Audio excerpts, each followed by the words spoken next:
come back to our compound.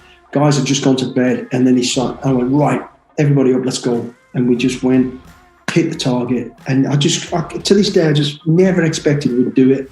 And I remember going through that door, they hadn't seen daylight for God. They were like little, as the light shone in there, you know, kick the door on and saw all the hands chained together and just see the little faces going, oh my God. And I just went in with the team, went, British SAS, you're safe, you're safe. And then bringing them out, you know, watching them breaking down, crying, not seeing daylight. For me, it was just a great feeling, a great time, and, you know, something you've always wanted to do. And it felt great to be able to do it. Welcome to Combat Story. I'm Ryan Fugit, and I served warzone tours as an Army attack helicopter pilot and CIA officer over a 15-year career. I'm fascinated by the experiences of the elite in combat. On this show, I interview some of the best to understand what combat felt like on their front lines. This is Combat Story. Today we hear an incredible combat story from across the pond from a legendary UK SAS operator, Billy Billingham, who served over 30 years with deployments to Iraq, Afghanistan, South America, Africa, and many other places we can't discuss. Billy came from an extremely challenging childhood, drinking and fighting on the streets of Birmingham, to being appointed a member of the British Empire by Her Majesty the Queen for his efforts on select hostage rescues and serving as the SAS Ground Commander on what is known as 7/7, or the deadly coordinated attacks in London on July 7, 2005. Billy went from being the absolute elite leader, working alongside our own Delta and DEVGRU operators for years in the post-9/11 world, to hanging up his uniform and finding a new path. He's now written an autobiography, aptly titled The Hard Way, and 2 fiction novels based on his own exploits, titled Call to Kill and Survive to Fight. Think SAS meets 007. He's also a lead on 2 incredibly successful programs in the UK and Australia, titled SAS Who Dares Wins, where he and other special operators take civilians and celebrities through punishing special ops training. And he shared that the show is also coming to the US soon. He and his wife run a charity organization, and he also does public speaking engagements across the UK.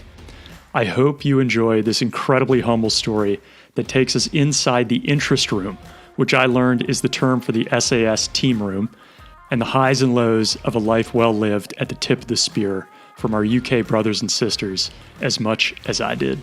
Billy, thanks for taking the time to share your story with us today. Ryan, it's an absolute pleasure. Absolutely pleasure. So most of the audience listening is going to be US based, probably 70% of them. So I think we just need to start out with a little bit of context with where you come from. And I was hoping that you could share with us what the initials MBE represent after your name for the American audience here. Yeah, to all the guys in America, which we're coming to America, which I'll explain more about what that means as we go through the podcast towards the end of it. I'm from UK. I was born in a place in the West Midlands, UK, grew up, went into the military, did really well with the military after a bad childhood and growing up. And I got decorated on a number of occasions by Her Majesty the Queen of England. I got the QCB, Queen's Commendation for Bravery, for an operation in Northern Ireland. And secondly, I then got the MBE, which is a member of the British Empire, which is again for hostage release in the Middle East, and also for the Ground Commander on the London bombings in the UK. So that's No, that's perfect context. And just for people's awareness, MBE isn't handed out lightly. I mean, we've got Ed Sheeran, Adele, big names that come along with this, I'm sure. So it's pretty cool to be speaking to somebody who has that. And you mentioned you grew up kind of did you say in the Midlands? Yeah. Okay, so I'd seen Birmingham, and I was wondering, for Americans who aren't familiar, I'm guessing not many people have commented that you have like a posh London accent. Gee, I've never been told. Absolute compliment. Right. I grew up in the Midlands, a Birmingham accent, which is a really slow speaking type of accent. I was quite glad to get rid of that when I first joined the army, because no one could understand me. Everybody thought I was from some fucking alien sort of planet, you know. So that's where I grew up, in the West Midlands, just on the edge of Birmingham, in fact, you just previously mentioned. Then traveling from the age of 16, really, with the military, and obviously I got the accent that I've got. And people say to me, they don't really realise where I'm from until I get excited. And then when I get really excited, the Birmingham Brummie accent, as it's called, comes out. So let's see how that goes. I love it. I think a lot of Americans hear about Birmingham from Peaky Blinders. So, yeah. And if it's any, I don't know the connection there, but it doesn't look from that show like it's the easiest place to grow up. And it sounds like you had a few scraps. So I thought we could start there with what sounds like a pretty tough upbringing. Yeah, the area speaking about where Peaky Blinders is actually filmed is literally my neighbourhood. It's the edge of my neighbourhood. Obviously, I was born way after that time. I was born in the 60s, mid-60s, grew up in the almost 70s, 80s sort of child. Yeah, where I grew up, I was born into a family of 5. A very poor family, if I'm honest. Mum and dad both worked constantly, 12-hour shifts. Dad worked all through the night, came in, mum went to work. So growing up, it was difficult for my parents, and this is my sort of defense, to control me. I was a middle child, older brother, older sister, younger brother, younger sister. And anyone that knows or as a middle child knows we're slightly different. We are different people. We have our own agenda, and that's a fact. And of all the family, although we grew up in a very poor area and into a poor sort of community, I was the one that went rogue.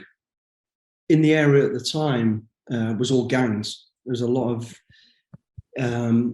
from my age sort of gang to the older gangs, 19, 20, who've been in and out of prison.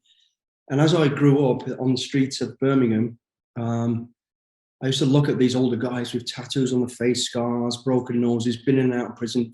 And they had names. Everybody sort of knew who they were. They were the dudes at the time, or we thought they were the dudes. And that's what I wanted to be. And that's how I started right at the very age of going on the wrong road. From the age of Why did you want to be that? What was it that drew you to that? I think I wanted to be a name. I thought it was glamorous to hear, Big Stevie, or hear his name, and people go, oh, but everybody in the neighborhood knows Big Steve. He's a fighter, he's a hard guy. And I thought, I want to be like Big Stevie, or Josh, or these names at the time. And I just thought that was the way to be. I wanted to be somebody different. And I kind of formed my own little gang at the age of 9. There were already little gangs around. We used to throw stones at each other, street to street, beat each other up, literally go from school to school, even at that age. And at the age of 9, whereas really I remember most of my life of where I started to go onto the wrong path, it was the first time I got drunk on whiskey. I remember being at my friend's house, whose dad was a drummer. At 9? At 9 years old, I remember it. It's like losing your virginity. You never forget where that was, drinking at the age of 9, being drunk on whiskey. And I can picture it right now, trying to crawl home across the bridge to where I lived, being sick on the bridge and trying to explain, getting into the house and getting a real good hiding from my mum for the state I was in. But even at that age, like I say, where I started to go wrong, and I had my own little gang, and I used to have a fetish for stealing trilby hats off old men. And I actually talk about this, I'm not proud of it, but I still talk about it because it's lessons learned, and I talk to young kids about it, and it's not the way to go for sure. But I used to have a military mind even then, I'd have 2 little friends in my little gang who would run in front of the victim. And the victim is generally a 70-year-old guy who dressed in a trilby back in the days, in the early 70s in the UK, trilby hat on, and I'd just literally get them to cause a distraction in front of them and literally run up the back and steal their hats, run off. That's what I used to do, and to me, that was making my own name and being a little guy around town. I don't even know why I did it, but I did it until one day I got caught. The old man caught me, and rather than giving me a good hiding, he told me to go to a boxing club at the age of 9. And I did. Huh. And I talk about this, and I think it's important to talk about why boxing was so important to me. And I'm sorry, the dog's snoring there. Alfie, stop, please. And this one guy, this guy caught me, this old man, he chased me and caught me. I'd never been caught before. I was going to get caught by a 70-year-old man chasing me. I was 9 years old. This guy caught me. Rather than give me a guide, he kept me trapped, and he said, look, there's something about you, come to my boxing club. And of course I'm going to say yes. So I said yes. I threw the hat at him. He told me where the boxing club was, and it was downtown, 3 miles from my house. And I knew it was in a pub where my dad used to drink. And it was a thing, it was called booth boxing back then. I don't know what it's called in America. It's illegal boxing, where you can train, but you're not really allowed to fight unless you pay. You know, as you get older, people pay money to come see behind the scenes, like bare knuckle fighting type thing. So I ended up going to this boxing club. So I always say to people, imagine this then, right? Your son, 9 years old, No way. leaving your house, and it was in the February, you know, so it was pitch black at 7 o'clock at night, walking 3 miles downtown in the snow to meet an old man behind a pub who I'd stolen from. And that's what I did. And the old guy, literally, I was crapping myself, but I felt I had to go, and I went. And he took me into this hallway where there was other gangs from around my neighborhood, all boxing. And he taught me boxing. But the one thing he did for me, Ryan, was this, right? And I'll never forget it. He took me to one side eventually, and I thought, oh, this is payback now. And he stood me in front of me and says, let me tell you about boxing. He goes, boxing is a poor man's game of chess. And I looked at him and I thought, he said, it's about anticipating the move in front of you, being one step ahead. You'll win your fight with your mind and your feet, not your hands. He says it's about having the confidence. He said, and when the chips are down, it's about saying to yourself, I can go a little further, always a little further. Now, the ironic thing about that is, I remember that from that very young age. Jump forward 20 odd years, I'm in the SAS, and on our collect on the clock tower, which is the saying in the regiment, you have to beat the clock, because if you don't, your name goes on the clock, it means you're dead. But on the collect underneath, it's there, always a little further. So that mantra has always been mine, and I've carried, and that's where it started, and then as a 9-year-old boy. So, Billy, when you said yes to this person taking you down to the boxing area, was it in your, I know it's a long time ago and you're a kid, but do you think that it was, this can make me a stronger fighter on the street? Or did you think of like, this might be my ticket out of drinking, like getting drunk on whiskey? I think, if I'm honest, Ryan, I think at that time it was, this is going to make me a better fighter. He's going to teach me how to really be able to fight, you know. Not that I was afraid of fighting, because I wasn't. I was a nightmare to my parents, really, the trouble I was getting into. But that's the way I saw it. But after that lesson and then each day, every time I went, I used to go on a Monday and a Wednesday training every week. And I was 9 years old. Like I said, my dad was at work, so he couldn't control me. He didn't know where I was. And mum had just been coming home, and she was exhausted, and there's 5 of us to take care of. So I was going every Monday and Wednesday, but the more I went, the more this old man, I watched him take time with all of us. And all these kids were in the same boat as I was. There was trouble. We were trouble. But he took the time, and I couldn't understand why he's doing it. After a period of time, you know, he'd sit you down and talk about discipline of boxing, not just about fighting, talk about respect, each other, the opponent, the ring, the sport. And I used to listen to him, and I used to think, wow. And I think in my mind that stage was then starting to change to feel, actually, this could be my ticket onto the right track. But I was still a bit too young to realize what was the right, if I'm honest. So it was at the age of 11, he kind of handed me over to a proper boxing club, because at the age of 11 in the UK, you can fight competition. And he sent me to another club. And I thought he was just getting rid of me. I was a bit disappointed with him, but actually I realized why he did it, because I had potential. I could box. I could actually box. But even though on a Monday and a Wednesday, you know, I was keeping my nose clean, as they say, I was staying out of trouble, because I was training with this guy. On the Tuesday, Wednesday, Friday, the weekends, I was still getting in trouble. I was still fighting. I was still doing stupid things. I was stealing. I was breaking and entering. I was doing all sorts of horrible things. And then at 11, I got caught, and I ended up in court, in juvenile court at the age of 11.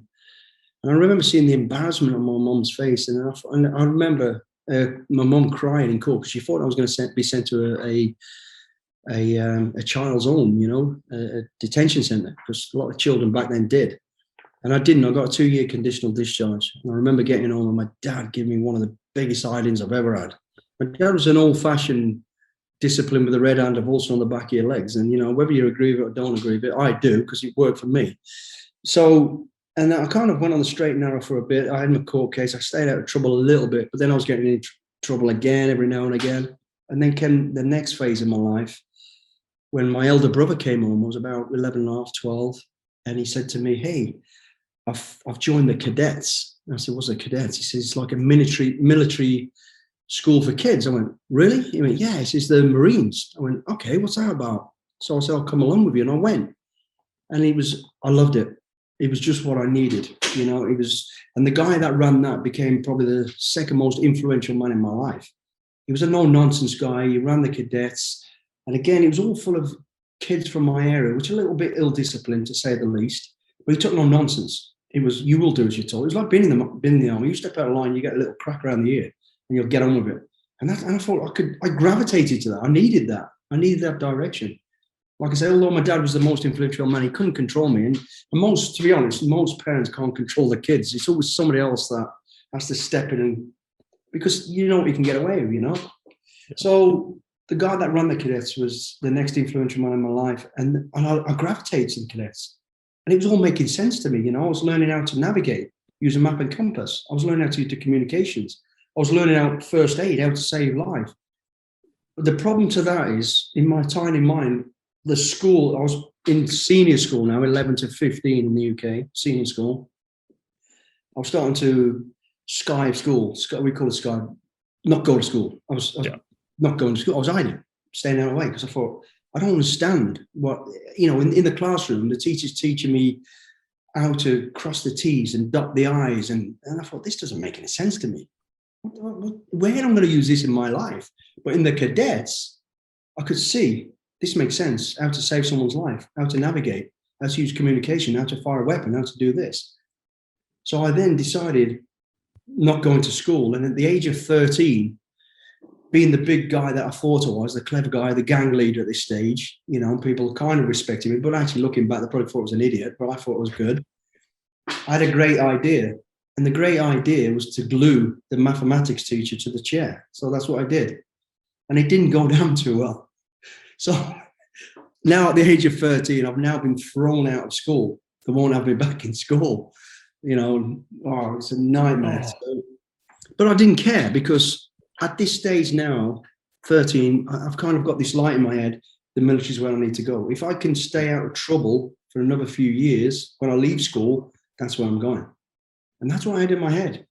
And I didn't go. I used to go to school literally from the age of 13 onwards, 2 days a week, because I was a captain of the football team, soccer team, on a Tuesday, and just a normal player on the Saturday. So I had to go on a Friday. So I just go those 2 days. And that's what I did. And because I thought, I'm going in the military. I loved what I was doing. And this is going to be my savior, as long as I didn't get another criminal record, because I'd got the criminal record at 11, and that is admonished completely off your records by the age of 16, as long as there's no more trouble. So my idea was, I'm going to join the army at 16, as long as I don't get any more criminal records. Now, I was still getting in trouble, but I wasn't getting caught. I was getting clever, or I thought I was, except for being admonished from school. So that's the direction I was going. Yeah. So the cadet training, I mean, when we hear cadets, that's usually kind of like feeding into an officer program. Is that what it was? Or is that just kind of how people move into the military in the UK?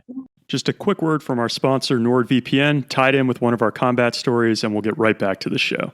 You all recall John Shrek McPhee's story in episode 25 of running solo ops in Afghanistan with the unit. When he did that, he talked about blending into his surroundings and disguising himself. These are precautions you have to consider to operate securely and safely in a hostile environment downrange.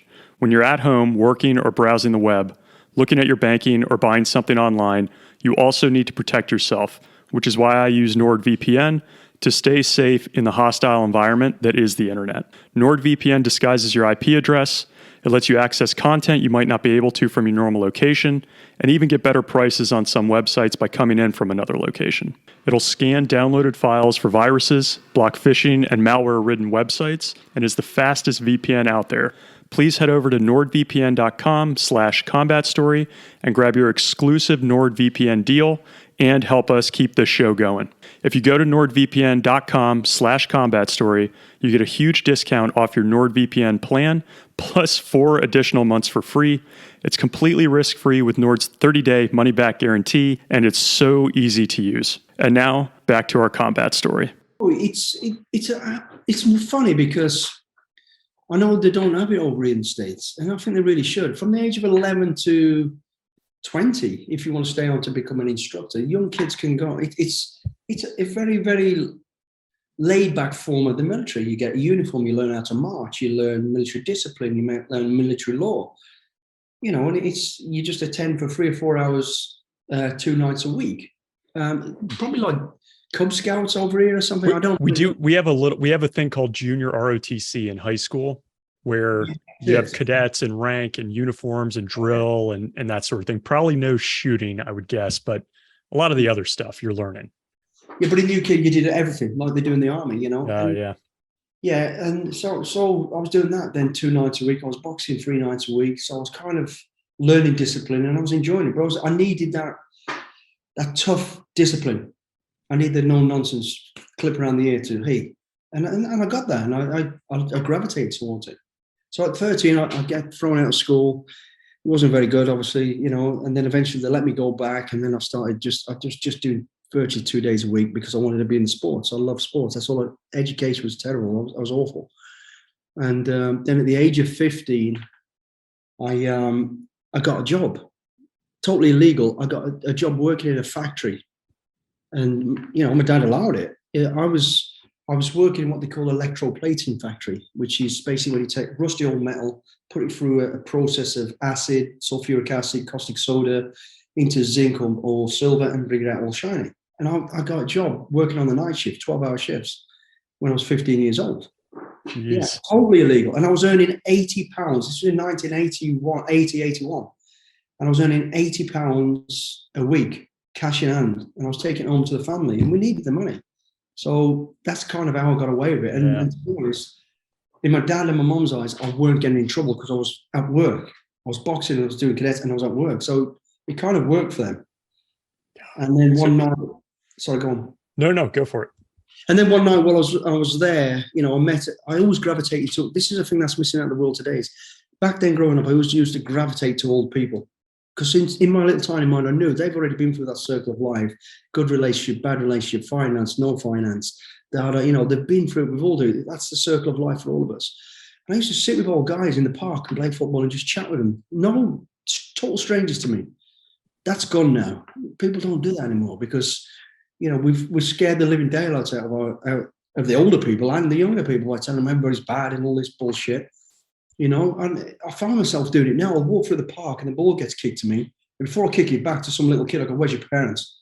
So nobody think I'm trying to chat about the little kid. You know what I mean? It's crazy. You have to. I gravitated to old people. I would sit there and listen. Then when I was working in this factory one night, there's an old guy called Joey Taylor who I knew was in the military. Never told any stories, but he'd tell the odd little funny story, you know. And I'd sit with him for hours and listen to him through the night shift while we were working. And then one day, I got called to work on the day shift, and Joey was on the day shift as well. And I got taught to drive a forklift truck, and a vehicle came in to pick up some work, and I was driving the forklift truck to load it onto this vehicle for this old guy who came in.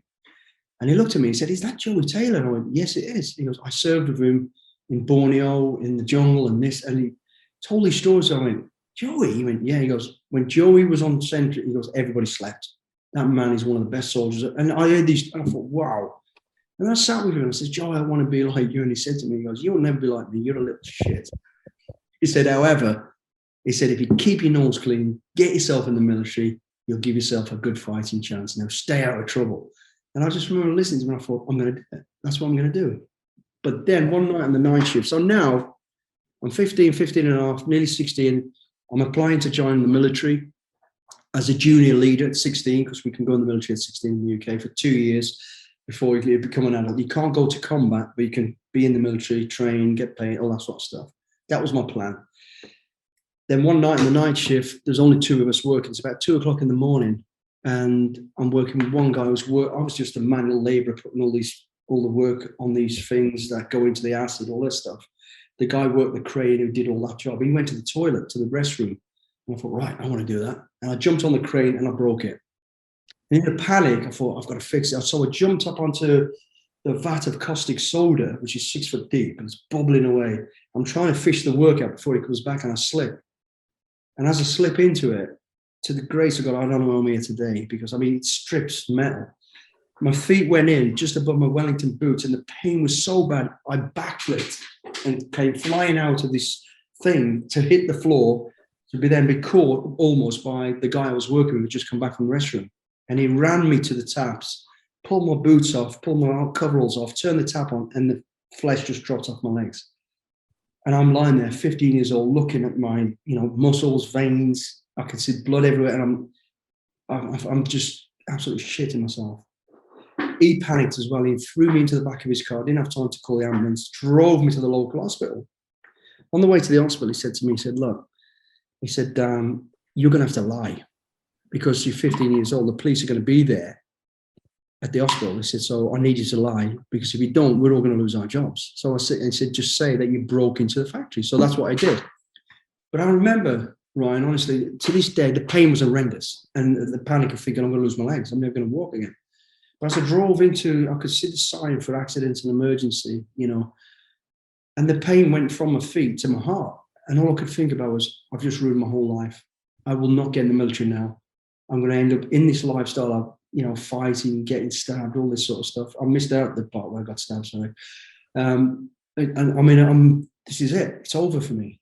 However, long story short, I ended up in the hospital. The police were there, but they didn't press charges. For whatever reason, nothing was done of it.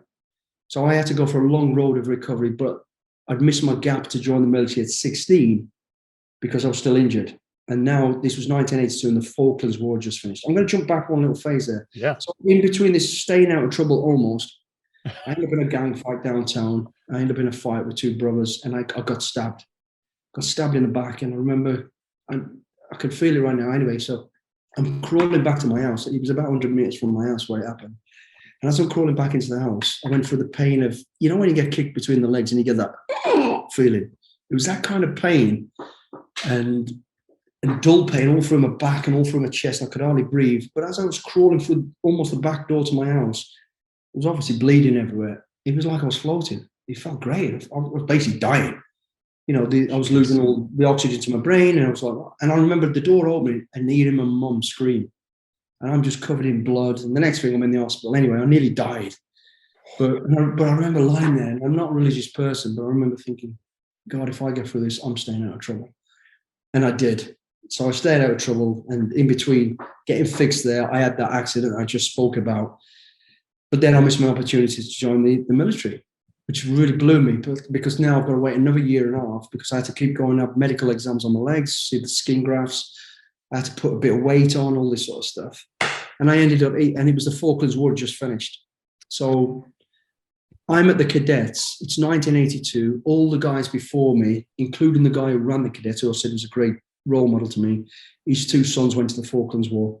A lot of the guys before me that went, some of them didn't come back. Unfortunately, got killed down there. But we had a party at the cadets, and by now I was a cadet sergeant major, so I was kind of big in the cadets. Yeah.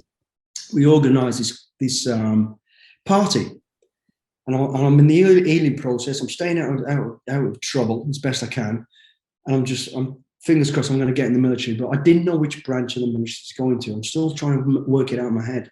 So I spoke to everybody that came back, all these cadets before me, and there was some that went to the Navy, some went to the Army, some went to the RAF. Some were medics, some were dog, animal, all sorts of people that went to Falklands. And I listened to all their stories. And the ironic and weird thing about this is the end of the line of people sitting there drinking their beer, all in uniform, these guys who've been to war now, friends of mine who've grew up in the neighbourhood that I did, of doing good things and good people. There was one guy in a wheelchair, and he had plaster Paris from his waist all the way down. He'd been shot twice on Mount Longdon and the battle for Mount Longdon in the Falklands. And he was a paratrooper. And I listened to everyone's story, and then I listened to him, and I thought, that's me. That's where I want to go. And that was my reason for joining the parachute regiment. What was it that he said, Billy? Like, what did he say? About the camaraderie and the rawness. And like in your military, we all have banter. The Marines are all solid. We have that, the paras. It's the same with the Marines and paras in UK. The Marines will take 50 minutes to think about it. The paratrooper will take 2 minutes and get the job done. We don't care about a bit of scrapping. We don't care about, there might be 1 or 2 losses. We're going. And I thought, that's me. So I joined the parachute regiment at the age of 17 and a half. And in 1983. It was. So, Billy, on that one, a couple things. You mentioned your older brother had been in the cadets. Was he still in the military? Did he go to the Falklands, or did he take a different path? He took a totally different path, which I'd rather not talk about, unfortunately. Okay. Yep. No problem. He's gone now. But no, I was the only one that went to the military, and the family I come from, my dad's brother was in the military. he was in Borneo in a patrol that got ambushed and went missing, and he was presumed dead for 6 weeks. So this is our military family history. My uncle was in the RAF, and he was a test guinea pig on Christmas Island when they dropped the H-bomb. And my granddad was in the RAF. So that's my military sort of family history, and other than myself. And now one of my nephews has just joined the military, and yeah, I don't come from a great military background. Well, that sounds pretty interesting. And when you get to the paras, so you're in the parachute, is it the regiment they call it? The Regiment. Okay. So when you're there, looking at the timeline, it looks like you're there for about 7 or 8 years before you move into the SAS. And I guess one of the curious things that I had was, I think we all learn lessons from different parts of our lives. And I'm sure a lot of people spend a ton of time with you on your time with the SAS, but was there anything that you really picked up from your time in the paras that served you well later on, that you kind of drew back on, that you really remembered? If I'm honest, Ryan, I think the happiest days of my life and the best soldiering I ever did was with the Parachute Regiment. I was a young kid. I was a young kid. I wanted to be somebody. And I remember, you got to remember, it's not long after the Falklands War. I'm a 17-year-old kid thinking I was a big tough guy in this small pond in Walsall in the Midlands. Now I'm at the depot of the Parachute Regiment. My instructor, he stood in front of me. He's got he got shot in the face in the Falklands. He's got a massive scar across his face, still healing. And I remember him talking to me, and he talked to me like a man. He talked sense. And I remember looking at him thinking, that's who I want to be. I want to be somebody that's respected. I want to be somebody that's not known for being a fighter, being an idiot. This is a guy I want to be like.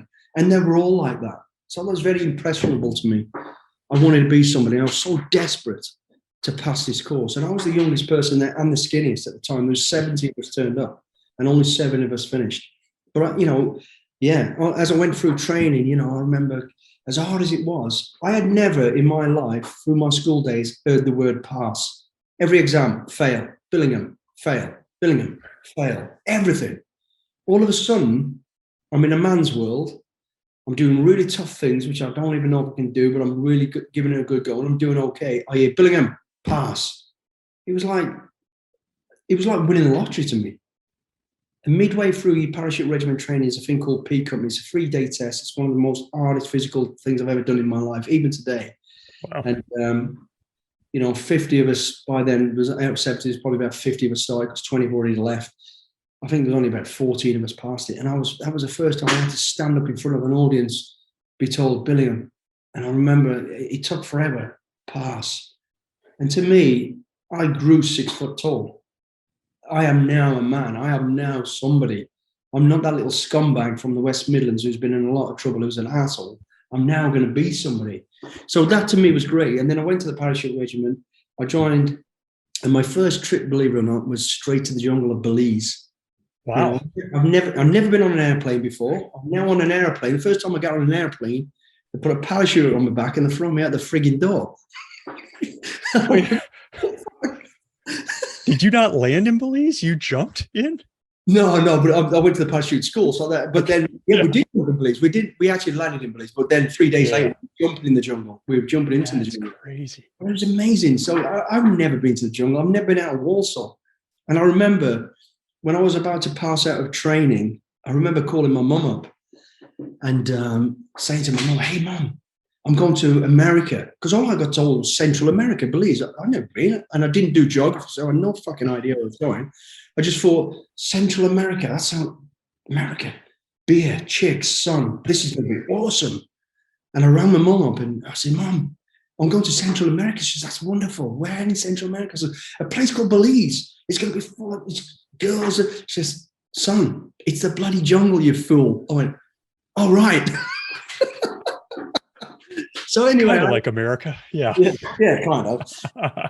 This is an urban jungle, but so I end up in Belize, and a kind of a real eye opener, awakening to the world I was in.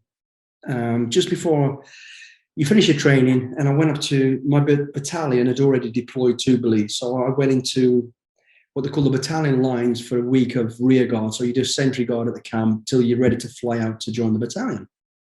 And while I was there, I met a guy called Benny Bentle who'd been to the Falklands War. He'd done all these stuff. He was on the rear guard. He was a rear guard commander. And he said to me, he sat us down And really, it was the first time since I'd been in the army now where somebody really sat and almost talked to you like a father. And he said, look, when you get up to the battalion, keep your mouth shut. Those who shout the loudest have probably got nothing to tell you. Watch the quiet guys. You know how it goes. Follow them. Do this. Don't try and be the big man. He says, just listen and learn. And he was wonderful, wonderful, wonderful guy. And he said to me, he said, I'll actually see you in Belize because I'm coming out a month after you for the last 3 months of the tour. And then I'm leaving the army. I'm only coming out to gain some money because I'm getting married. I'm leaving. I've had a great career. Blah, blah. Wonderful guy. So that was the last I saw him. I then go to Belize. I'm in Belize, never been there before. First time ever. And at the time, it was 1984. There was a bit of skirmishing going on across the border with Guatemala. It was mainly illegal logging and drug plantations. And there's a few little shootouts going on. It was a little bit intimidating. So our job was to patrol the borders with live weapons. I'd never done that before. I was 17 and a half years old. So to me, I'm now amongst guys who've all been to the Falklands War for a start. So I'm a nobody anyway. These guys have been in combat. They know their shit. I don't know anything.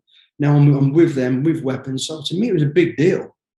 And I was really, and it was exactly that. I remember all the big guys who wanted to tell me their war stories. Sounds good over a beer, but actually, you find out in the last part, it was all bullshit. Most of the good guys were the guys that I did sort of gravitate and follow. So, I'm out in Belize, and I've been in Belize now about 2 months. I'm kind of settling in a little bit, starting to find my feet, know my place in the patrol and the pecking order. And then one day, I don't know if you've been to Belize, because anyway, I'm at a place called Airport Camp, and that's where the main helicopters in and out, all that sort of stuff. We had 2 areas, British areas there that used to go on, because it was kind of still live shit going on there. And I remember one day all the alarms went off. I'd just come off a jungle patrol. We got a day off. I'm sat on the football pitch training, and the alarms were going off.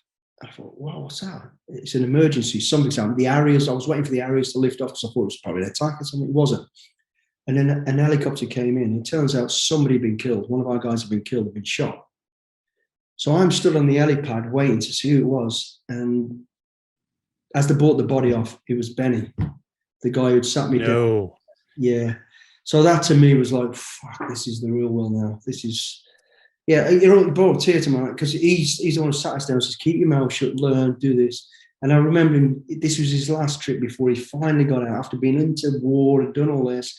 And it was sad, but I walked away. There's a lot, I'm not taking negativity away from that. This is the life we're in. This shit happens. And unfortunately it happened. But to me, I was like, I grew up big style. I thought, right, this is no more messing around, no more, this is real shit.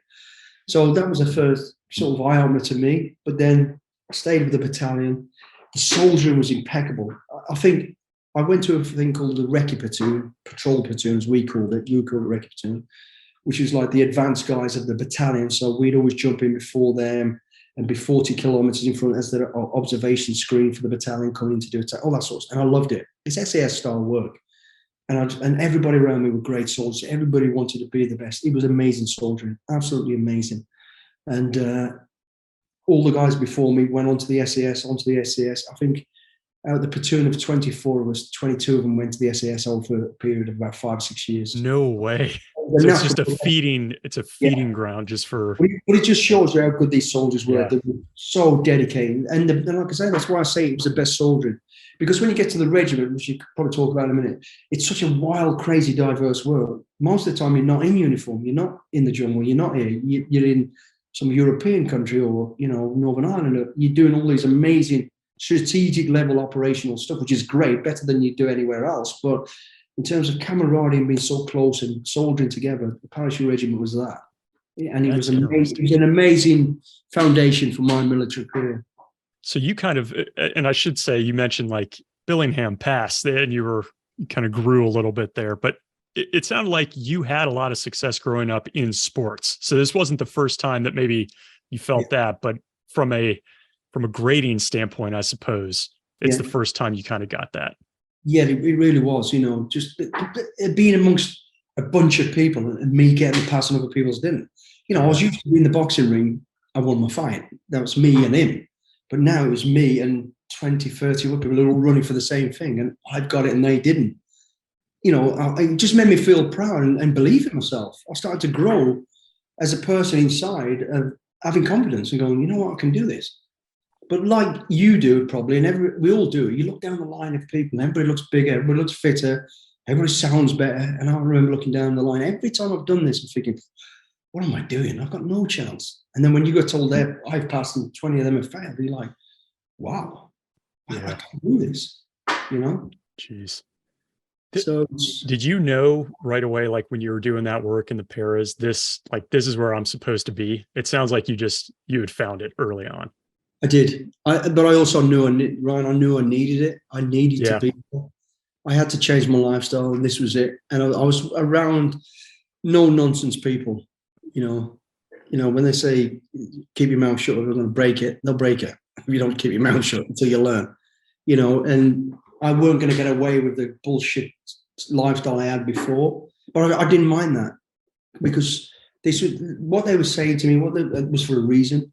He wasn't just, you know, we had a few silly moments and funny moments like you do in the military, game, messing each other around. But 99% of the time was serious, professional. This is how it's going to be. And they gave you the tools to be yourself. You know, it's funny when I hear people talk about it. Yeah, but you just follow orders, you do this. Everybody in life follows orders. Everybody follows orders. Yeah. And you know, it's not as much you know, you do have the flexibility to go left and right. There's your aim, there's your goal. That's what you have to achieve.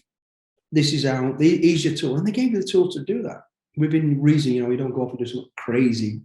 But I mean, and I loved it. I was just taking it all in, enjoying it. I was following the people I thought I should be following. I started to grow and get rank and authority pretty early on, to be honest. And I enjoyed it. And like anybody else, I couldn't wait to be in combat myself. I just thought, I've got to be tested. This is the ultimate. I need to be tested now. Can I do this? What am I going to be like when somebody's shooting at me? What am I going to be like when I'm getting bombed? What am I going to be like when I've got to make a decision? Is it 50-50, you know? And before we jump to when that is, because I'm curious where that ends up being in your timeline, were you able, because you knew you needed this so badly, were you on the straight and narrow then? Kind of all the kind of difficulties you had, the challenges, the troublemaking days, they were behind you? Because a lot of guys get into where you were, have success, but then still can't keep their nose clean. No, this to me, mate. I was on the train track that had only one way, and that was that way. That's great. It'd gone from me. It had all gone from me. My buddy's back home. I remember going home one time on leave, we call it leave, rest, whatever you call it. I can't remember. Anyway, I had a bit of time off over Christmas after being in the army for about 5 or 6 years, and I met with my buddies I used to hang around with at school. And inevitably, what happens? End up in a fucking fight and going through a shop window with somebody and thinking, "What am I doing? What the fuck am I doing? You know, I'm going to ruin my whole career and life." So that was the only one time I kind of strayed off the track, but everything was, I'd made my new life now. And I very rarely went back only to see my parents and stuff, you know, so. No, that's common. Billy, you kind of alluded to the fact, you know, you're ready to get tested and be in combat. And a lot of Americans just don't understand the context of what's going on at the time when in the UK. So there is combat happening. Can you take us through kind of where you end up for your first time in combat? I think what was classed as a combat zone, but really wasn't, I'll start with that, really was 1986. We were sent to Cyprus on a UN tour. Now, Cyprus had been quiet for a while, although, you know, they have the buffer zone there between the Turks, Greek Turks, and the Greek Cypriots, and we're there to monitor that. It just so happened in 1986, and you can Google this actually, the day we landed, the PLO, I think they're called Palestinian Liberation Organization, which were a group active on the island of Cyprus at the time, attacked the airbase where we were with RPGs and gunfire. They killed a couple of people. On the road to the camp where we lived, they ambushed and killed somebody. So it all went crazy. So it turned out what we thought was going to be a sunshine tour, although we knew it was a UN operation, actually turned into an operation. So now we were literally full combat gear waiting to take. So that kind of got my heart beating for the first time, really, of now I have to be in control of something and try and catch these people. We didn't get into any battles or conflict there, to be honest. You know, although I was now a young guy with 8 men under my control, and we're patrolling and doing all this sort of stuff. But then staying with the parachute regiment, a couple of years after that, I then went to Northern Ireland. And Northern Ireland at the time was very much in op-ed with the IRA, the UDA, that was a terrorism attacks on both the mainland of UK and in Northern Ireland. Well, we got sent to Northern Ireland to patrol the streets of Northern Ireland. And yeah, that's where really I first saw combat. And I'd been shot. I remember being on a patrol on the Falls Road in Belfast, and bullets just whizzing over my head, a bomb blast going off just down the street, people screaming, being killed. I think on that very tour, we lost about 5 people. 5 of my, buddies killed. Any in your squad or? No, because by then we were the recce side of it still. So we were doing some really scary stuff. We were putting observation posts in derelict buildings where, the IRA knew we were out that way, and they know they're back guarding. It's hard to sneak around. So there were booby traps everywhere, that sort of stuff. We got very lucky. But friends of ours close to us in the rifle company said, one got killed by a gyro. 4 of them got blown up on a bridge. So we were losing people, So that was my real initiation to combat, although I hadn't pull the trigger myself at this stage. But I was still there in amongst it, and it was real. I remember this many times where bullets just hitting the wall behind me or over the top of me or the floor in front of us being fired at, not really knowing where it's coming from. Car bomb going off and debris just flying all over the place, then being a bit stunned and looking around to make sure everything was all right. And we were lucky on our occasions, but some people weren't so lucky. Were you guys going out in plain clothes or in uniform for a lot of that? We were uniformed then. This was with the parachute regiment. We were uniformed, and we were easy targets because you didn't know who you're up against, So, but that was really the baptism of fire, I'd call it, in terms of being in a proper combat zone and having to make decisions to stay alive. And then later on, with the regiment, when I went to the SAS, then that was a whole different ball game. Is that where you got the QCB award? Was from then? Or was that later on in Northern Ireland? It wasn't. That was later on when I went with the SAS to Northern Ireland later on. That was a few years later. Very interesting. So, and I've said this before with just a few of our guests, so hopefully the listeners can forgive me for this, but there's something about the work that y'all had to do in Northern Ireland that's just so foreign to the wars that we have fought, where, you're in your backyard and people look like you, and it's got to be so different than jumping into Iraq or Afghanistan and that type of dynamic. It was. And, as a military, we're kind of grateful in some ways. We're not glorifying terrorism war, of course not. We're not. But it was a realistic ground. That's where we learned a lot of lessons. And we still today in Iraq, Afghanistan, the lessons we learned in Northern Ireland are still the reasons we have success everywhere else. Yeah. We learned a lot of lessons, and it's our doorstep. There are people. So it's just a weird dynamic to get your head around. But if you look at the history of the whole thing, and you can't say the army's sort of pro one side or another, because we're not. My mum's a Catholic, my dad's a Protestant. It's just trying to get you were just out there to stop the bad people doing the bad things, for the general people to have a good life. And trying to work out who that was possible. We really had to. There was definitely a massive element of luck to your everyday life. Getting in your car, coming downtown. You could be downtown with your wife or your kids, or you're still a target. If they know who you are, you're in the wrong place, wrong time, it's the end of the road for you. I'm not surprised that you end up going the SAS route the way you've described kind of your upbringing. But was there a moment, like somebody you met along the way, that just made you think that's where I got to go? Yeah, some of my closest friends in the platoon that I said, 22 of the 24 went there, and some of my closer friends went, and I just thought, I've got to do it, but I've got to be ready to do it. And, as people find out, you can't go on the SAS selection course unless you're 100% sure. If you go half-hearted, you ain't going to make it, So I thought I'll wait to that moment that I'm done with the parachute regiment, because I was still enjoying what I was doing with the parachute regiment. But I knew at some stage I want to go. And like I said, my best friends before me had gone, and I met up with them. You very rarely see them once a year if you're lucky. And they never told you what they were doing, but I knew they were doing great stuff. And it was kind of a teaser. Saying, they used to say to me, mate, you've got to come and do it. So it was just a matter of time. So I decided that time was 1992, when I'd gone full circle with the parachute regiment, if I'm honest. I'd been a young recruit, gone, joined the battalion, had some conflict, And then I ended up as an instructor back at the training depot where I went through.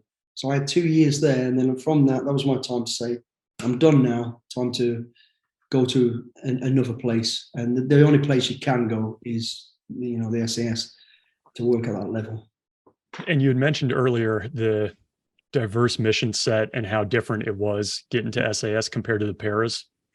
Just before kind of jumping into that, I know the training is brutal. Is there anything that you tend to remember from that training that you kind of like look back on that solidified your path? Yeah.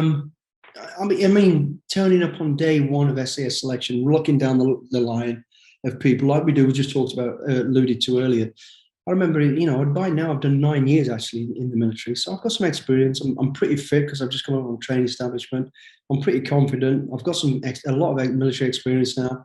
But I remember standing on the square, looking down the square of now 280 people on this course and thinking exactly like I did on day one when I joined the army. I've got no chance. These all look bigger. They all look better. And you kind of talk yourself out of it. But then as the weeks went by, the days went by, the line got smaller, and I grew again back into confidence and got on with it. What I would say about the selection process, there's a lot of things I learned. Firstly, the hardest thing about it is you don't get no encouragement and no discouragement. Bearing in mind, in your army career, you get screamed at, shouted, get out of the front, get pushed up there. In the SAS, you just get asked. Be on parade 5 o'clock in the morning with a rock that weighs 80 pounds, ready to start. That's it. And you're like, okay. If you don't want to get out of bed, they just come in and go, okay, stay in bed, no problem, done. No one's shouting. So the hardest thing being on selection is self-motivation. You've got to want to do it. You've got to get your ass out of that bed. You've got to want to go. Stop making excuses for anything because you don't need it. You can just walk away. So that was the first thing I learned about it, was no screaming and shouting, or just being asked to do things and not to fall into that, get a bit too sort of lazy and think you can get away with things. So that was key, to stay motivated, self-motivation, and not get complacent. And then, I knew the first phase, which is over the mountains. It's brutal. It's day after day, 27, 30, 40, 50, 60 kilometer marches getting up. And you start as a group of 4 for day 1 or 2, then group 2, then you're on your own for the rest of the month, going every single day, And like everywhere, there's an element of luck to it, because I remember just before the last march, which was 64 kilometers or something, my knee was massive, I was in a lot of pain, I twisted it. I just thought, I don't care. I'm going to drag it with me if I have to. And I did. And so you got to want to do it. So I remember, expected that to be difficult anyway. But then the real phase of SAS selection is the jungle. That's the second phase you do. But to me, bear in mind, as I said to you, I started my career in the jungle. My first deployment was to Belize for 6 months. Then in between all that, I'd been to Malaya with the parachute regiment. I've been to Belize again. I've done 3 or 4 jungle trips, and I was confident about the jungle. So to me, I had a full sense of security in my head when I got through the first phase. I thought to myself, once I get over the mountains, I'm happy with the jungle. I can chill. I'll just go with the flow. Was I wrong? Jeez. What I didn't realize, I'd never been to Brunei before anyway. And it was like the mountains of Brecon Beacons. Somebody just put a load of trees on top of it, put it inside a bloody sauna and turned it up to the hottest. And it was horrendous. So, you're carrying the same amount of weight. And now you've got the difficulty, the psychological navigating, trying to navigate through there, learning these lessons, which are pretty simple. There's nothing special about it. They are simple, but it's carrying it out routine. And again, no screaming and shouting. The motivation. And you see people in your patrol, when the directing staff are there watching you, they play the game and help you with your stuff and do all this. As soon as they were gone, they're like, couldn't be arsed. So you're now dragging dead wood along with you, basically. But what you don't realise is, until later on, because I became a DS in the jungle later on, there's 6 sets of eyes watching you all the time. And that's when, at some stage, you do find that after about week 4, when you've lost 2 stone in weight, you're really exhausted. You're really taking your ruck off, putting it down gently, getting into a fire position every 10 minutes becomes a nightmare. But you got to do it. That's what the jungle's about, stealth and self-control, Once you start losing that, that's when the DS are going, you're in the man for us, Again, when nobody's looking. Yeah, when nobody's looking, Hill. And you learn. It ain't about an image. It's about what's inside that that they're looking for. Quick question for you, because you mentioned your time in the paras. You mentioned PCOM, which I hadn't heard of before, that training, which sounds brutal. Okay. And then you go through selection, obviously, for SAS. You then train people there. And then obviously now you've got these cool shows that you're on, Who Dares Wins, right? These TV shows where you're running people through similar training. Just the time that you've spent doing that, have you over time been able to detect, looking at a group of people who are about to start something, like, oh, these three, they're going to make it, these others won't? Can you kind of tell early on? And you can. I mean, there's always, I call it the shocker in the locker. There's always the one little bald-headed, big-nosed, fat guy who looks like he's probably gotten the wrong bus to come to the training course, but pulls out, all of a sudden, boom, boom, boom. You're like, okay, impressive. So, but 90% you can go, yeah, the guy, the big image guy who can talk the talk, the ego, looks the part. 10 minutes later, he's got an excuse. His pants are too tight. I'm missing my wife. Oh, this ain't what I thought it was. You're like, in other words, it's too hard for you. You haven't got the balls to say it's too difficult, but we get it. So you can identify those groups of people.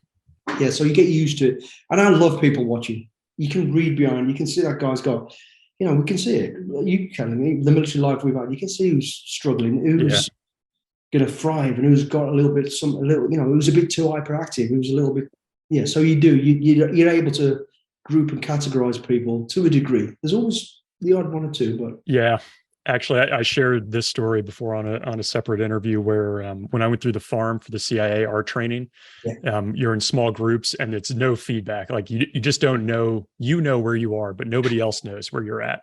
And we had one person in our group who we thought he was flying through and got cut right at the end. And all of us were just like, oh my God. And he just never shared that he was struggling. Didn't get any help from anyone, never asked for it, was embarrassed, had the ego.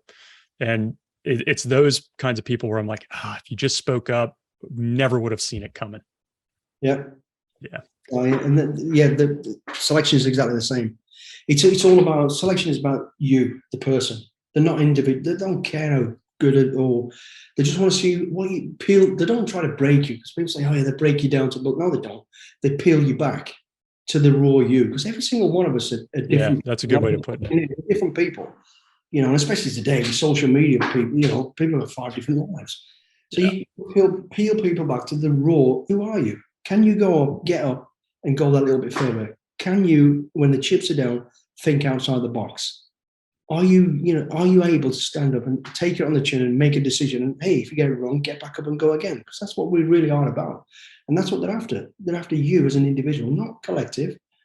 And then it doesn't matter what your size, shape, or whether you don't have to be the fittest. You don't have to be, but your mindset will take you to a point there that is an asset to that unit. And that's what they're looking for. Who are you? And 90% of people don't know that. And that's like your CIA and ours. That's why they're based the way they are. Yeah. When you arrive at your unit in the SAS, is it kind of welcoming you with open arms, or is it, hey, you're starting from scratch again, get ready? Yeah, I think ours is different to the American. I don't really know because I'm not doing yours, but the stories I hear. No, when you turn up at the regiment, so you go for selection, you pass, you go to A Squadron. We have 4 squadrons: A Squadron, B Squadron, D Squadron, and G Squadron. We don't have a C Squadron. We used to years ago. That was C Squadron was Rhodesia.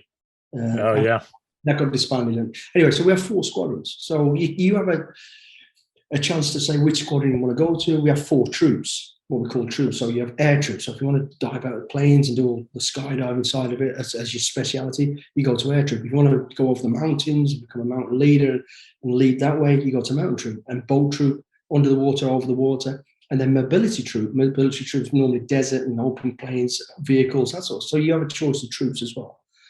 And then you get that skill set when you get there. So I actually chose Air Troop D Squadron and got sent to B Squadron Mountain Troop. I was going to say, I thought you were a mountain. Okay.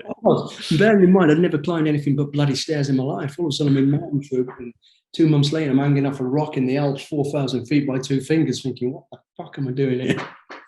Do you think it was the right choice for you? Did somebody see it in you and they were like, hey, he crushed this in selection, or what? Yeah, I think so, yeah. I was suited to that position. And he was right. He was the best thing. Yeah. to me. So if you've got to imagine, and I love talking about this bit. So, you know, I'm now going to B Squadron, 22 SAS. B Squadron are famous anyway. They're the ones on the Iranian embassy, you know, before my time. They've got a great reputation, and every squadron will tell you the best, but I'll tell you straight, B Squadron are the best. Anyway, so I'm now going to B Squadron. So other than my friends that have gone before me, who were pretty good shape, fit guys, pretty good looking dudes, you have this image. It's like if somebody says, you know, 4 Apache pilots are going to turn up today, you think, oh, big Top Gun, good guy, all this sort of stuff. So I'm going to B Squadron. So in my mind, I'm thinking, like, B Squadron, we're going to be like 6'6", V-shaped, fit as hell. So day one, I walk into the B Squadron room, interest room as we call it.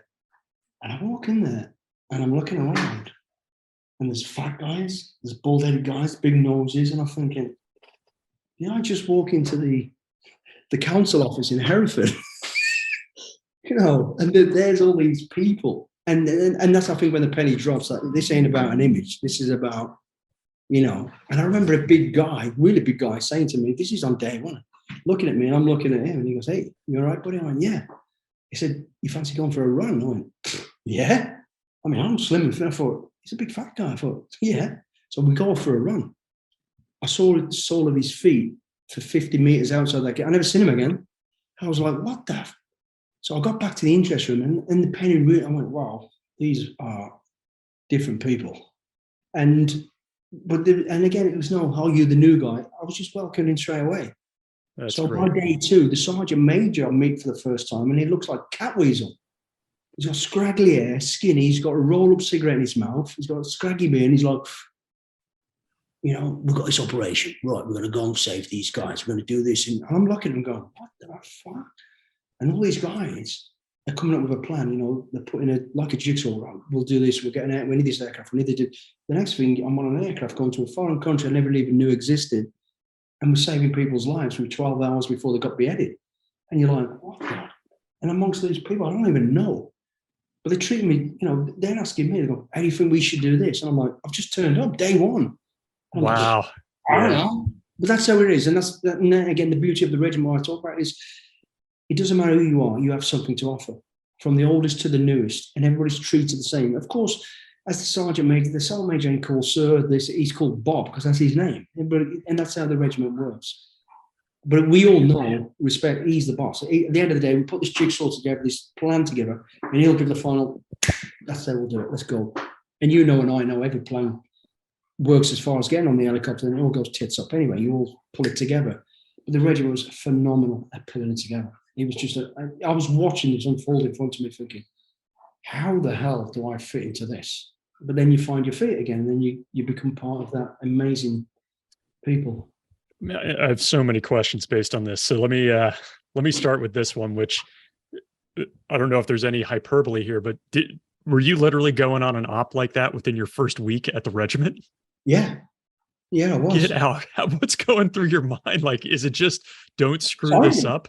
Excitement, just the excitement of thinking, what, and scared, thinking, where do I go? What's my position in this? And then of course, whoever's going to lead each bit goes, oh, Billy, what's your name, mate? Yeah, you're Billy. Okay, Billy, you'll be with Gary. You stay with Gary. You're going to cover this. You're going to do that.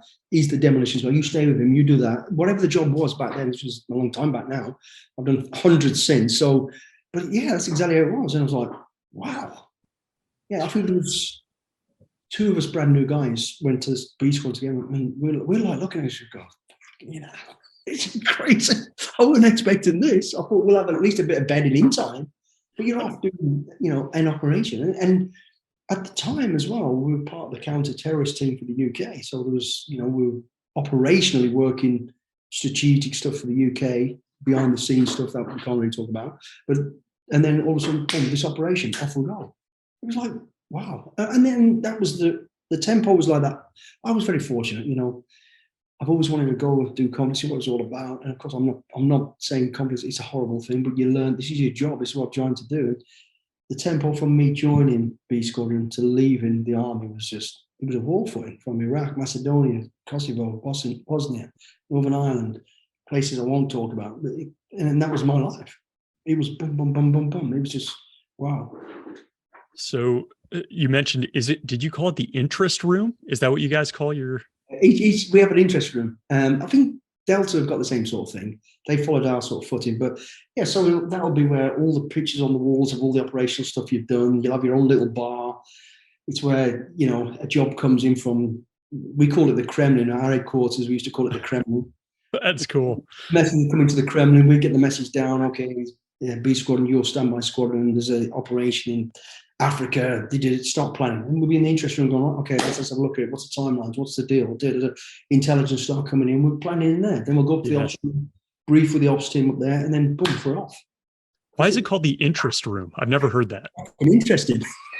It's interesting. That's cool. Yeah, every squadron has an interest room. That's what we call it. It's all cool right. Because that's all our interest. Because when you get there from the new boy, you go, wow, look at the guys in Malaysia in the jungle back then. It's all the people and names you'll have heard of. You know, the regiment is small, Lofty Wiseman and all these sort of people. You know, you go, oh, you know, everybody's bits are there. You know, so it's the interest room. That's cool. Very few people get the chance to go and see that unless you're in the squadrons. But each squadron has their own. You know, and they're all parallel to each other. And we'll go over and have a beer in G squadrons. I was going to say, they let you go into another one. Yeah, you could be invited in. Between us, yeah. Okay. Yeah. So in the US, I know this is a global term, but we use this a lot, imposter syndrome, where you kind of look around at your peers and you're like, how am I here? They're all so great. The way you were describing that and the fact that you did that, I think for 19 or 20 years, right? I mean, you did a lot of time at the SAS. Yeah, do you ever lose that over time? No, you always, the people before me, I hold in total respect, and, you know, there's not many of them left now, unfortunately, but there's the odd name, you know, you see around town, the Fijian guys from the Murbat War, there's one or two of those, Laba, you know, passed away there, but God, his name just got my hand. You hear about them in town and they'll come back to reunions and everybody knows each other, you know. There's a guy called Manafano, God bless him, he's dead now, absolute legend in the regiment, again, from the Darfur War stages and to all the stuff, Burma, jungle, Malaya.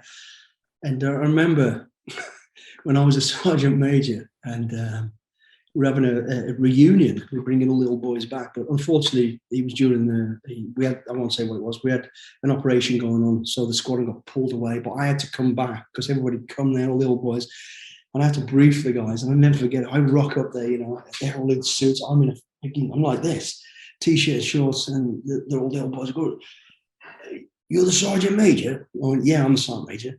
And I stood on this table and I'll give them a big brief on, guys, you know, thank you for coming back to our family. We all know your stories. And this old guy, Fred Manafano, who was a legend, he'd had a few beers. He goes, you're the sergeant major? And I went, yeah. And he goes, I want to fight you. So I'm like, fucking hell, Fred, come on. You're like 70 years old now. All right, let's have a fight. But they were just great people. We didn't have a fight. You know, it was a bit of fun. So, but yeah, but still to this day, you know, you know their names, you know what they've done. And it's great. And they look at me and go, wow, he had a great run. He did this, he did that, he did this. And I never say, I did it, we did it. Yeah, for sure. Not alone, you know, so it was amazing, man. And even now, the young boys in the squadron, me and my wife, Jules, will be in Hereford every now and again. We can tell who they are. I mean, in our community where we live, most people won't know the SAS guys because they've got long hair, they've got beards, but you know military guy, I know. And I can see young guys looking over and they'll come over and go, hey, Billy, we know a lot about you, mate. Great what you're doing nowadays, and thanks for what you did. And that's really cool. Nice. You know, they'll come buy you a beer, and it's really cool. Me and my wife, we were just back recently, and some guy just come up to us and just said, you know, we think it's brilliant what you're doing now. That's, you know, because being in the TV side, it's always been a bit of a, should we not? But yeah, you know, we're in a changing world, and a lot of people find it hard to change, the older boys, but it's a lot better. Yeah. The young guys come up to us and go, we love it. It's actually a recruiting tool now for the regiment. So of course. It's amazing. But that's always nice, you know, to know that you still respect it, your name's respected, and that's good. And likewise, from my perspective, you know, look at all the old boys before me, the guys that were on the embassy, the guys that I know were still in the squadron then, the guys who were in the Falklands with the regiment, etc., etc. So I wanted to ask, just before we jump into maybe one or two of the tougher moments that you experienced when you were at the regiment, and again, no details, just overall. Was there any was there like a stereotype for B Squadron, that like the way that people, if you talk about A Squadron, Yeah. is there a way you kind of describe them or write them off? Like, what was B Squadron? If I were talking to somebody from A Squadron, what would they say about B Squadron? Rogues. It's the rogue squadron. They just, so they got you right. Yeah, absolutely. We are. We're the rogues. We are the rough. We're the rough. We are like the parachute. When I say that, I joined the parachute regiment because their mentality, we get it done. Fuck this shit. Let's just do it. Let's get it done. That's B Squadron. G Squadron are all nice and clean about it and all, we'll take more time. I'm going to get slagged. My mates do. I love it. I love it, though. It's true. A Squadron are weirdos. They're all strange people. All the strange, put them in one unit. It's like one flew over the cuckoo's nest in their interest room. And then D Squadron's very almost para-orientated, where B Squadron's just a complete mismatch of, roles. Yeah. And we just, no wonder they put you there, right? Now that you say that. When I took up the squadron, I called it the Nike Squadron because we just fucking do it. That's what I used to say. That's awesome. That's awesome. Do it. We don't talk about it, we just do it. Yeah, but all squads are great. All the squads are great, broken apart. But we all have that banter. A Squadron weirdos, G Squadron are like TikTok guardsmen, D Squadron are like regimented, and B Squadron are just fucking rolled. That's great. So now talking about just the time that you spent in the regiment, if you can speak to maybe one or two, hostage rescue, an op, again, we don't need places or names, but just like maybe one that you thought, hey, this could go sideways, or you lost somebody. How did you approach it? I'll talk about a couple of bits and pieces, but one thing that I do like to talk about is, and I don't mind saying about this because it's documented well anyway. Bosnia, the first time I went to Bosnia, it was the early days of the war. I went to a place called Biac. It was one of those moments in the regiment, people say to you, oh, look, you're going away on an operation, you'll only be 5, 6 days. And you know very well, that's bullshit. You'll come back whenever. I got told I'm going away for 10 days. I came back 5 months later. But anyway, it was Bosnia. So when being in Bosnia, I won't say what our role was because I can't, but the thing that got me about Bosnia, bear in mind, it's an hour and a half, 2 hours from UK. It's Europe, basically. And what really got me, I'd seen a bit of conflict, I'd seen a bit of action and stuff, was in one particular incident, I'd only been there a couple of weeks, there's bodies on the road, there's animals dead in the street, there's buildings on fire, it's a war zone. It was kind of horrendous, but kind of exciting in ways. We are glamourifying this. I'm not glamourifying, but it was like, wow, is this real? There's tanks burnt out, there's gun battles going on all around us, all this sort of stuff. Biac was a bit of a pocket. You're getting bombed, you're getting mortared, you're getting shot at, and all this sort of stuff. And then I remember one day, we were out doing a surveillance task, going down to what would have been a beautiful village, down through a mountain pathway, overlooking the river, and there's a village. And as we were getting down there, it was under attack. And I don't mind saying who it was now because it's dead anyway. It was Arkansas Tigers who were doing the ethnic cleansing. They were going through this village. So we were backed off, and we were back a few days later. And as we went down there was just bodies everywhere. The river was red with blood. It was just, I've never seen anything like it. It was like a film set. It didn't make a lot of sense. And as I was coming down past this orchard, the smell of death was unbelievable. Long story short, amongst the orchard was just a massive, looked like a building a bonfire, and somebody put a blue tarpaulin on it. I knew what it was. I could smell it, and you could see the blood and the stuff in the grass all floating down. It was bodies. It was from the village that had just been cleansed.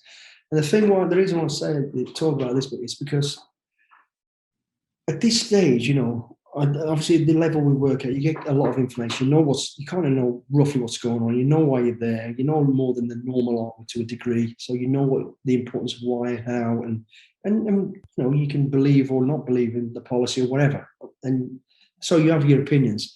And I get down there, and there's a couple of us, and we wreck this position. And also, there's everything from children to soldiers to old people in this fucking pile. And I'm stood there, and it was one of those moments in time where I couldn't get my head around it. I could not understand. I don't get this. This is not war.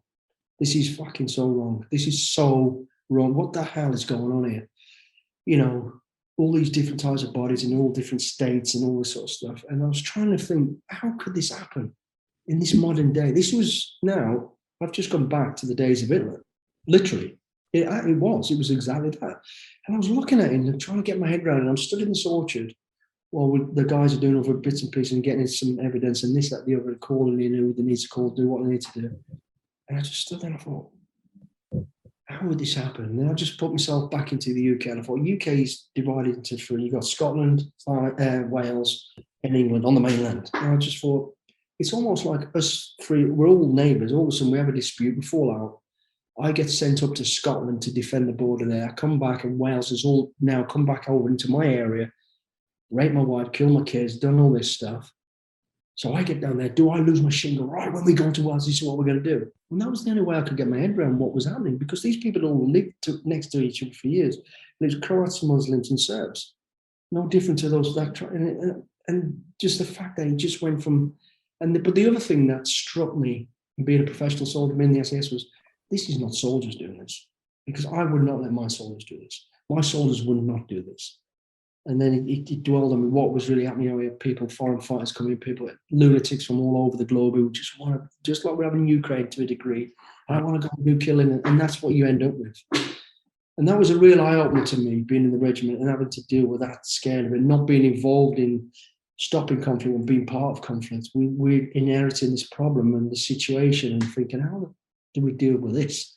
It was a real difficult time, and I think it was for a lot of us, because it wasn't a modern SAS type role initially. Later on, it developed into exactly what we should be doing. So that was one thing. Another thing, like with the hostage rescue, everything you ever want to do is, and it's funny, a question you'll get asked and I get asked, and I hate being asked it, but we always get it, is, how many people did you kill? And the answer is simple. I have saved hundreds of thousands indirectly, and I've saved thousands directly. That's what I've done. Doesn't matter how I got to that stage. I did it for the right reason, did what we had to do, The hostage rescue thing, there was a number of times where, one of our main roles is hostage rescue anyway. We're in a particular place where there was us, there's Americans, there's Canadians, there's other people. There was a bunch of hostages taken.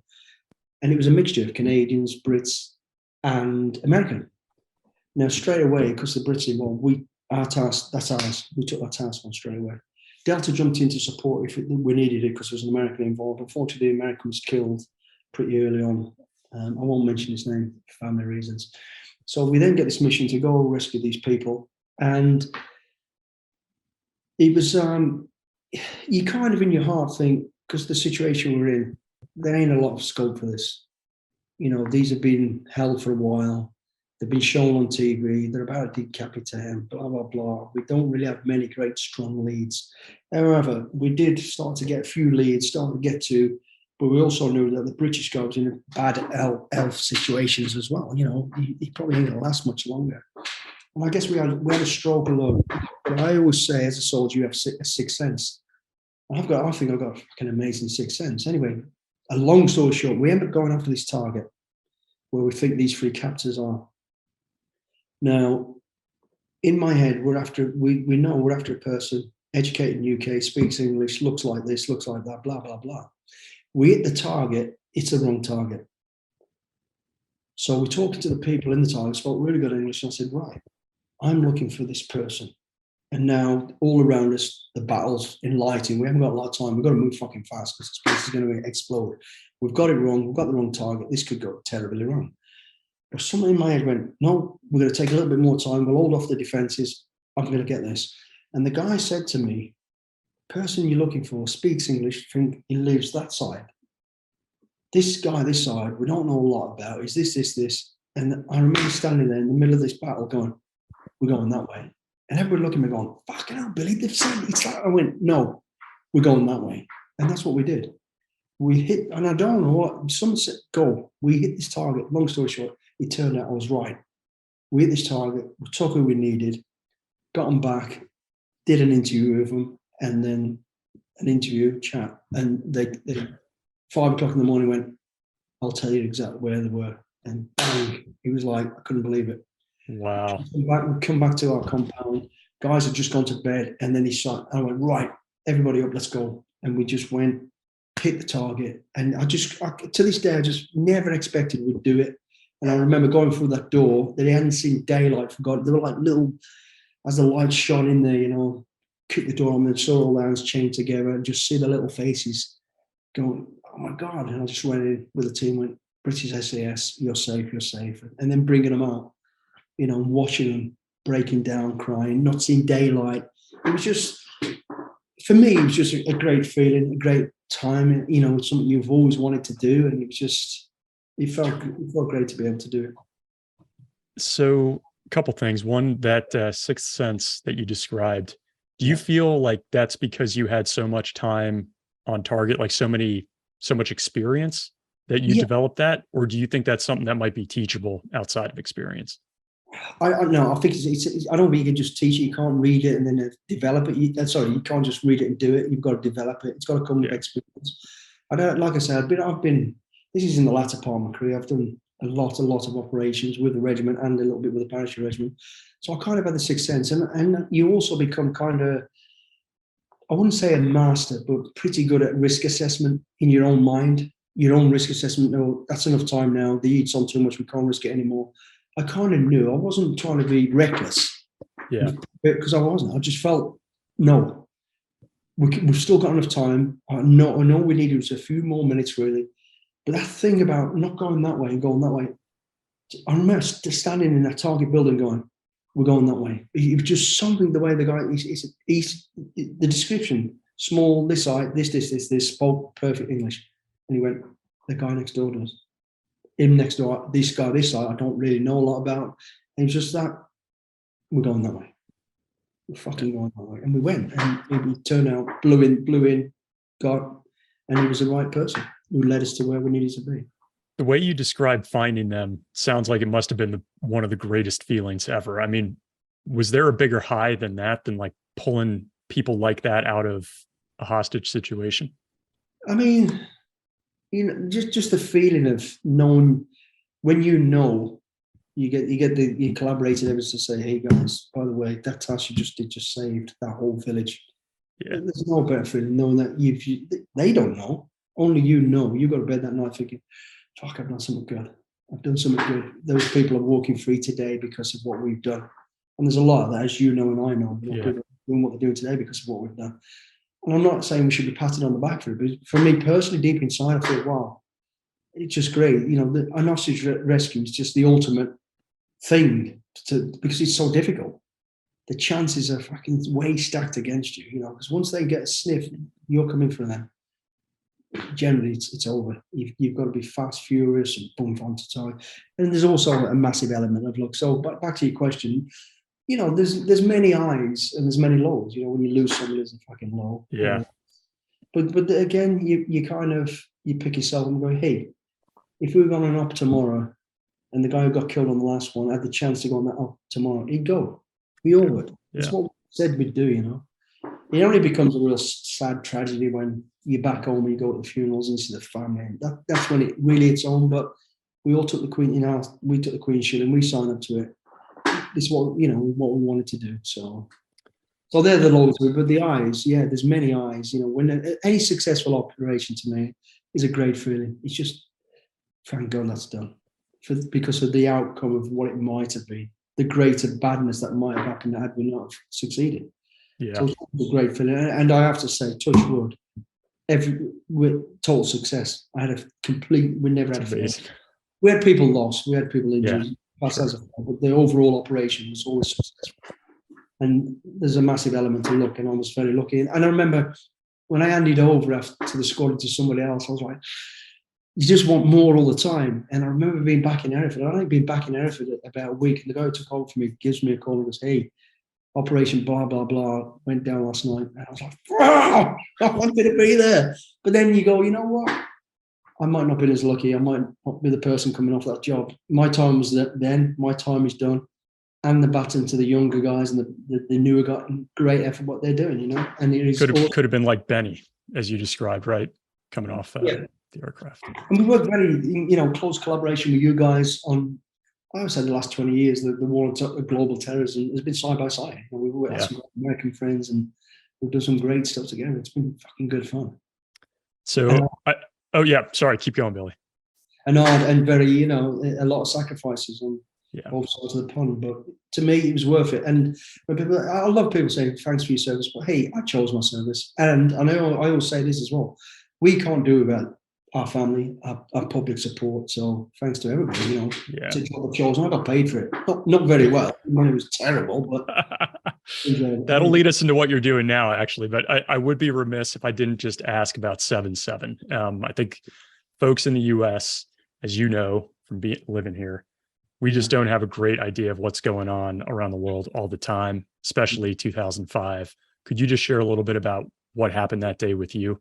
Yeah, I mean, with the regiment, we always have our counter-terrorists, which is the home squadron, who deal with any problems, terrorism or, disrupting government situations on the mainland, and also generally a particular area outside of the mainland. So that's your role. And at that particular time, that was our role. We were the counter-terrorist squadron, and there was a lot going on. There was a lot of crocodiles close to the boat.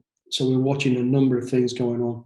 And then the London bombings, which was on the radar initially, had kind of taken a backseat because there was something else more prevalent. And then it turned out that switched like that on the day that happened. The situation happened. We then immediately, the team reacted. The horse had already bolted. They'd already did the attack, of the 4 of the attacks. But we also know the network was bigger, so there's still a lot of work to do. So the squadron was then deployed with support from other SF units, UK units that came in, Ellis and other ground troops to support, and then we spread ourselves quickly across. I knew straight away, don't just go running down to London. London's been hit. Let's think about Birmingham, Manchester, Liverpool, Glasgow. So we quick strategic planning, and bang, we fired teams out to everywhere, and straight away then we were able to get deep into it, build up the surveillance and the what was possibly coming next, and we were able to stop a lot of other stuff that was planned.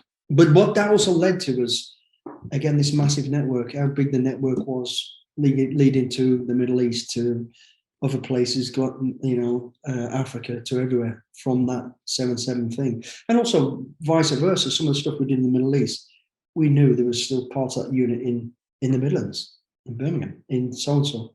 So it wasn't a massive shock to us that it happened. It was on the radar. It's just we had so much going on, and what was the crocodile, what was possibly going to happen first was not what happened. So we kind of caught a little bit on the back foot, but the reaction was pretty good for us. We're in, did it. Unfortunately, 50 odd people lost their lives. And there's a lot of questions to be asked, which I can't really talk about, because to me, things, the suicide thing and the rest of it. It was just the first time we did it on the mainland, and it was an eye opener. But the reaction and dealing with it for us, we're undercover doing the stuff and getting amongst it, and then then you're up against the world's press who criticising everything you do for being too aggressive, for doing this, for doing that. Yet there's 50 people just had their lives taken. Well, it's not. You can't win. People died. That's 50 families that have been destroyed. They don't look at that. So the battle's always against you. Especially when you're working in your own country in the mainland. But it was, for us as an operation, it was pretty successful in terms of what we did after the thing had happened, unfortunately. Wow. So it was amazing. Well, I've kept you a long time. I want to make sure we talk a little bit about what you have going on now. And I know you mentioned when we kicked off that you might be coming to America. So can you speak to, for those who are in the US and who haven't seen what you do? And I know you've got several books, you got some TV shows we just talked about. And what's going on with you now and what's bringing you to the US? Yeah, we're on a show called the SAS Who Dares Wins, and it's based on special forces mentality and training, which it was originally for British directing staff, ex-special forces guys, SAS and SBS, that took firstly a bunch of civilians, 20 odd civilians, through our process of 10 days, physically pushing them to their limits and beyond, and mentally, and finding out their stories, their backstories, and all this sort of stuff. And it's become very, very successful. It was almost, I think, the number one show in UK, Australia, and it's soon to come to America. And the last 2 series that we've done, we've combined with the US. We've got 2 American Special Forces, 2 Brits. We've just took a bunch of Brits, civilians and celebrities, through the same process. Now, that in fact, the program airs next Saturday, the second British one. And then there's a version coming to America. It's been filmed. I ain't going to say where. I ain't gonna say who, but stand by. It's coming soon, and I don't know if it's going to be called SAS, so stand by for that. But you're going to love it. It's brutal. It's classed as factual, real TV, but it's not like anything you've ever seen before. There's a lot of F words. There's a lot of strong, straightforward military style, and it's great. And the people are very well known from America. And that's awesome. They get grilled, big style. So stand by. It's going to be enjoyable. But the lessons of it, just to talk about the show, what the show's really about. It's not about us 4DS. It's about the people. It's their backstories. And it's how we quickly peel them back to who they really are. Their life stories come out, and their life story comes out. We don't have the answers to everything because we're not psychologists, but we help them to become stronger, better person. But beyond that, them being in that room with us, there's 50,000 people back watching the TV go, I've got the same problem, who's been abused as a child, who's, been through fraud, who's had this problem, that problem. So it helps so many people. It's amazing. And that's the beauty of the show. And we've watched that grow, We daily get, people saying the message saying, thanks for what you said there. That's really helped me and saved my life and this, that, the other. So that's what the show's really about. But it's brutal. It's absolutely brutal. Every single one of them cry. That is great. I'm so excited. And then you've got The Hard Way, right? Am I getting the title right? Yeah, I can quickly show the. Yep. Quickly show my box. I'll quickly 2 seconds.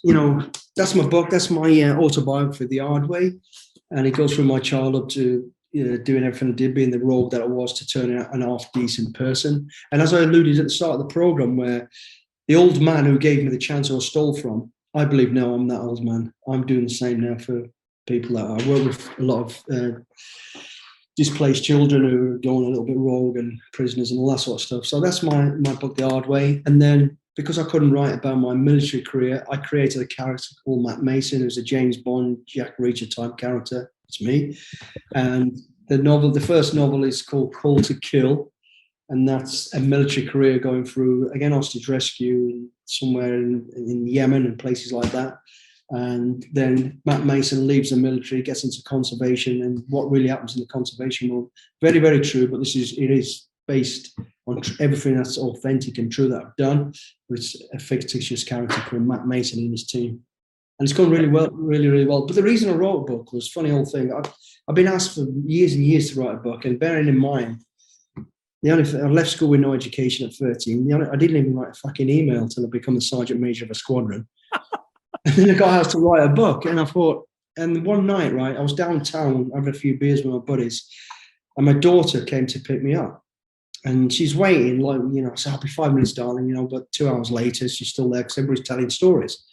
And I get in the car, I'm driving on, and she's in a real bad mood. And I went, what's wrong? She goes, I'll tell you what's wrong, Dad. I said, we don't know you. I said, what do you mean? He says, as children, we don't know you. I said, what do you mean? She goes, I've just stood there, I've listened to 2 hours of stories that you're involved in most of them. He says, we know nothing about that. We know nothing about you. And I remember getting home, sobering up pretty quick and feeling really bad about it. And so I thought, you know what? I started putting my memoirs down and going through, and I put it into a book. I've since sat with them and told them, and there's still stories coming out now, and they go, wow, how did you get away from that? How did you do this? And did this really happen? And so that was a reason for me firstly writing a book. But I've enjoyed it. I'll tell you what I found. I don't know if you've done it yourself yet, but it's very therapeutic. It really is. Like the Matt Mason story, creating this character, it's based on authenticity and stuff that I've done, but I've just changed places, names, and add a little bit of Hollywood to it to build it up and knock it down a bit. So, but it's great. I've really enjoyed the journey. It's been good. And it's going really well. And most people that read it in about 2 days and say, wow, it's like being in a movie. You actually follow it. So I've really enjoyed it. So most people say writing a book is really hard. Was the autobiography harder than the novels? No. I mean, I could actually do autobiography phase 2, because all I've done is gone through a lot of what we talked about there, but a lot of more in depth of what it was really like growing up, how I grew up, and what that was really like, to more about the military side, joining and, being decorated by the Queen. What was that like, and how did that all come about, all that sort of stuff, and into getting first introduction into TV, and becoming friends with, I was a bodyguard for Angelina Jolie and Brad Pitt and people like that.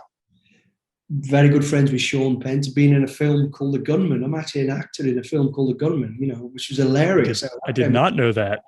If you watch it, I'm in the first opening scenes. I've got a talking part in it. I got to check this out. Great part I'll let you watch it, then I'll tell you what about it. I'm the only person to do a certain thing to Sean Penn ever, and it's hilarious. But so this crazy life. So it's all in that book about how that came about and why it came about, and also my charity. How I got involved into charity. My wife and I run a charity in Haiti called Rebuild Globally, which is putting children through school education. If they do the whole program, then I pay for them to do a year's job training, and then at the end of it, she gives them a job. So it's a turnkey solution to ending poverty. And we've been doing that for 10 years. We did that after the earthquake. That's how I met her. I went out to the earthquake to respond to some work, and she did the same. And we ended up forming a charity together and a for-profit, which is the job part for the people that go for the school. And that's why I do my stand-up talks around the UK. All the money, not all the money, but most of the money we raise is to put kids through school. And it's going really well. We've had 13 kids in Haiti go to university. We've got children, cool. Children are now managers they've got their own land, their own education, their own money. It's amazing. So that's the charity side of it as well. And that's in the autobiography. Busy. So you're one of these people that just makes us all feel like you have more hours in a day. Sure, if I interviewed you, it would be exactly the same sort of thing. Oh man. So Billy, I'll let you out. There's two questions I ask everybody. So one is, when you were in operations, combat, was there anything that you carried with you that had like sentimental value, something that somebody gave you, a good luck charm that you just wanted to have with you? No, but in the latter part of my sort of operational world, when we're doing some really close stuff, raids, let's call it, going in against some suicide bombers, bad people, you never know if you're going to get away from that shit. So I used to have a routine there where, I'd kind of look at the photographs of my kids and all that sort of stuff. I'd have 5-10 minutes to myself. Then I'd get dressed to Guns N' Roses, Sweet Child of Mine. And I'd bang that music on and I'd throw it on. Then everything that then got compartmentalized, that needed to be family, friends. I'm on this job now. And that was my routine. I used to do that every night. And it kind of worked for me, It just took my focus to where I need to be. Before I put my body armor on and my webbing and walk in to give the final bit of the orders, bang, Sweet Child of Mine, and I went. That's cool. It got me cool. He got me ready to go for it. I didn't have like a lucky charm or any of that. Yeah, that's good though. Yeah. What if you hear it now? Does it take you back to that? It makes me laugh. It makes me laugh because I look back at it and think how crazy that was. But and I know how music always flicks back to a scenario, right? And reminds you. And I've got to just tell you this one story. I did have it. Please. So we talk about music. Hotel California, the song, right? So I'll go back to Bosnia quickly. So when we were in Bosnia, we had an interpreter, female, with us, and there's me and one buddy, and we're sneaking around on the front line. And it was crazy. We're literally in between two lots of war fighting, and we're watching this attack going on. And then I realized, shit, we're in a minefield. I can just see the triggers of the mine, and we're surrounded. So I'm like, right, stay together. We'll crawl forward to a bit that we thought was clear, and we are clear. So there's me and my buddy, and the interpreter, female, who was a Muslim girl, who was awesome. I won't say what her name was. But she had a little transistor radio, and she took it everywhere with us when we went out. And because there's bombs going off, there's noise everywhere, it's no problem to have a little bit of music. No one's going to hear us. We were sneaking around. So one particular day, we're overlooking this village, and it's getting attacked. There's people in cars getting shot. There's houses on fire, scream. And it's like watching a movie. It was so surreal. And I remember passing the binoculars between myself and my mate. Oh, look at that. Check that bit. And then Kamala behind me was like, she said, Billy, do you mind if I put my radio on? Kamala, feel free, put it on. She says, no one's going to hear us. It's a war. She goes, okay. So she puts it on. I can just hear Hotel California. And my mate. Exploding. Yeah. And my buddy nudges me. And I says, what's up? She says, look at Kamala. She's crying her eyes out. And I look over my shoulder, and she's absolutely floods of tears. And I turn around and say, Kamala, if that's triggering a memory with a boyfriend or whatever it is, and it's upsetting you, just turn it off. And she looked at me and she says, no, Billy, that's my house. That's my village. I know. So you can imagine, I just wanted to roll over onto the mine next to me. And my buddy, he just looks at me and goes, oh, Jesus Christ. He goes, if you dig a hole any deeper, So but when I left Bosnia, she gave him the flag with a Muslim emblem on it, and it said, "I love you, Bosnia loves you, Hotel California." That's great. Great memories I always have, and just, that what triggered that was just talking about, getting ready for war, listening to Guns N' Roses, but always those two songs always pop up in my head. They make me smile. Okay, war's far from glamorous; it's horrendous, but that brings a smile because there's some good bits coming out of it. And then that leads me in just to the last question that I ask everybody: all the time that you spent in, I think 27 years total, if I counted correctly. Because I stayed on for a thing called what we call, it's the reserves, LDET. So I actually didn't leave until 2015. So it takes me up to about 30 years, but I don't count that because I didn't do anything. I used to go in camp, train, meet the boys, have a beer, give a bit of information, but never really did anything. Well, all the time that you spent, and you were saying it's not glamorous, and especially the type of work you were doing was tough as hell. Would you go back and do it again? Yeah. When people go, well, what would you change? Of course, I'd change the outcome of some of those things we've seen and done, but we can't. I would go back and do it again. I would. I'd probably try and make more time to be on when I could have done. I know I could have done, but it's like, you want to be at every battle, you want to be at and you don't want to let the team down. So you volunteer for a lot of stuff. And I wish I could have probably spent a little bit of time. After hearing my daughter say about, I don't know you, I don't. But I was lucky. I'm here to tell a story. I might not have been here. So, yeah. But yes, the answer to your question, I would go back and do it again. Because people like us need to. Somebody has to do it. Yeah. But I volunteered for it. And I'm no big hero or anything else. It was my job. I was trained for it as best I could be. And I enjoyed, the good things that came out of working with the regiment and the military. And it made me who I am today, Man, Billy, thanks so much for the time. It took you a long time here, so I appreciate it. This was so much fun.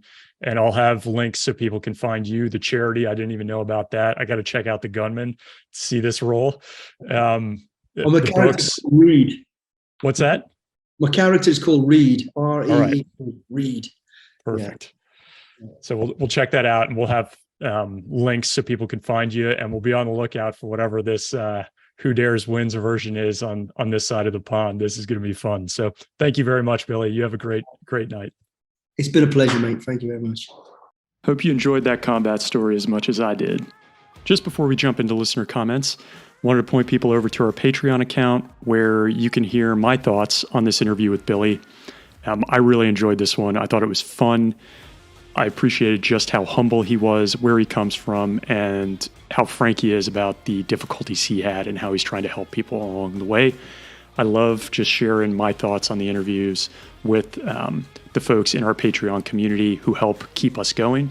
So if you want to hear my thoughts, including one of the things that Billy's doing for me on the back end of this interview, which is pretty cool actually, head over to patreon.com/combatstory, where you can also hear my thoughts on other guests, see other photos from previous interviews. You can also sign up for a Q&A, which we do quarterly, just to hear my thoughts on the show, where it's going, provide your input, and where you want to see it go. So for those who are already there, thank you for your support. Those who are not, if you want to hear more about my thoughts on this particular show and more, head over to patreon.com/combatstory. Thanks. I'm going to jump into some listener comments now. First two are Apple 5-star reviews. The first is from Cody HMC. It says, nice listen, interesting, and laid-back podcast. Great for all types of listeners who are history or military buffs. The next one comes from OTR David, also an Apple 5-star review. It says, awesome. Just found this podcast. I'm a Navy vet and love hearing other stories. Keep up the great work. I just wanted to say thanks for leaving those. We've got a 4.9 on Apple, and these types of comments that just keep it going, bring attention to it, help people find it when they're searching. So thanks very much, both for the vets and non-vets out there. And I think, Cody, you're spot on. It's great for people who are history or military buffs. You don't have to be a veteran. Many of our listeners are not. And then to hear David here making this comment as a Navy vet listening, I enjoy hearing these as a vet myself, so I completely get it. So thank you for leaving those. We also have two YouTube comments. The first is on the Josh Johnson interview, and it's from Seth Ripped, Teens Kingdom, and it says, Found this podcast about 2 weeks ago and can't stop listening. Gives me motivation in my workouts. I've been enlisting in the Navy to have an opportunity to become a Navy SEAL. Been training since the 8th grade. And I would just say that I'm so jealous, Seth, and I really hope you stay with it, man. See it through. It just seems like such a great opportunity. It'll open a lot of doors, but give you access to parts of the world and experiences you can't buy with any amount of money. So I wish you the best of luck on what's sure to be painful, but a lot of fun. And then the next one is also on the Josh Johnson, and it's from John Locke. He says, "This channel is far too small for how great it is. I like that Ryan just lets the guests talk for long periods. I could honestly listen to guys like Master Sergeant Johnson for hours. Thanks for the great work." Hey, I'm in the same boat.